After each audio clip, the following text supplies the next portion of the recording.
শরীয়তপুর নড়িয়া উপজেলার ঘড়িশা ইউনিয়নের চরলাউলানী গ্রামে দুপুর ২ ঘটিকার সময় ফাউন্ডেশনের পক্ষ থেকে প্রায় ৬০টি পরিবারের মাঝে এই ঈদ সামগ্রী বিতরণ করা হয়েছে। চরলাউলানী সমাজ কল্যাণ ফাউন্ডেশনটি প্রায় ৬০ সদস্য বিশিষ্ট হয়ে তারা তাদের কার্যক্রম পরিচালনা করে যাচ্ছেন। ফাউন্ডেশনটি বিভিন্ন প্রাকৃতিক দুর্যোগেও তারা প্রশংসনীয় ভূমিকা পালন করে চলেছেন। রাস্তাঘাট মেরামত, বৃক্ষরোপণ কর্মসূচিও করে যাচ্ছেন রীতিমতো। তাদের এই ফাউন্ডেশনের কার্যক্রমে অত্র অঞ্চলের লোক মুখে হয়েছেন প্রশংসনীয়। এ সময় চরলাউলানী সমাজ কল্যাণ ফাউন্ডেশনের সভাপতি ইমরান চৌকিদার বলেন, তো আমাদের এই জায়গায় আমাদের শুধু ঈদের উপহার হিসেবে আমরা সীমাবদ্ধ না। আমাদের চরলাউলানী সমাজ কল্যাণ ফাউন্ডেশনের মাধ্যমে আমরা এলাকায় রাস্তাঘাট বিভিন্ন সময় বর্ষাকালে কাদা যুক্ত হয়। সেই কাদার মানে অবস্থায় ছেলেপেলে স্কুলে যাইতে পারে না। তো আমরা সেদিকে লক্ষ্য রেখে আমরা আমরা রাস্তায় বালি ফালিয়েছিলাম। তারপরে চিকিৎসা আমরা বিভিন্ন অসুস্থ রোগীকে চিকিৎসা সেবা দেওয়ার জন্য অর্থনৈতিকভাবে টাকা হেল্প করছি।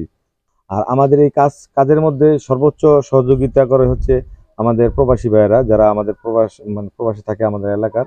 ঈদ সামগ্রী বিতরণের সময় উপস্থিত ছিলেন ফাউন্ডেশনের উপদেষ্টা নাজমুল ইসলাম বাড়ি, আজিজুল হাওলাদার, তোফাজ্জল বাড়ি।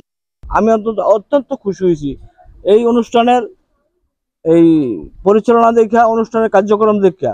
তবে আমার একটা কথা হইলো, এই যারা পরিচালনা করতেছ, তোমার কাছে জোর দাবি, জোর কথাটা হইলো, এই ত্রাণটা যারা হক ন্যায্য যারা পায় তাদেরকে যেন দেওয়া হয়।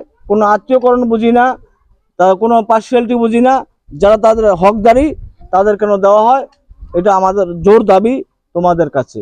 ফাউন্ডেশনের সাধারণ সম্পাদক পিএল বাড়ি, অর্থ বিষয়ক সম্পাদক রনি মোল্লা, যুগ্ম সাধারণ সম্পাদক রাকিব প্রধানিয়া, প্রচার বিষয়ক সম্পাদক শাকিল বাড়ি সহ প্রচার বিষয়ক সম্পাদক পাভেল বাড়ি, সাংগঠনিক সম্পাদক নাইম খান, হাশেম খান।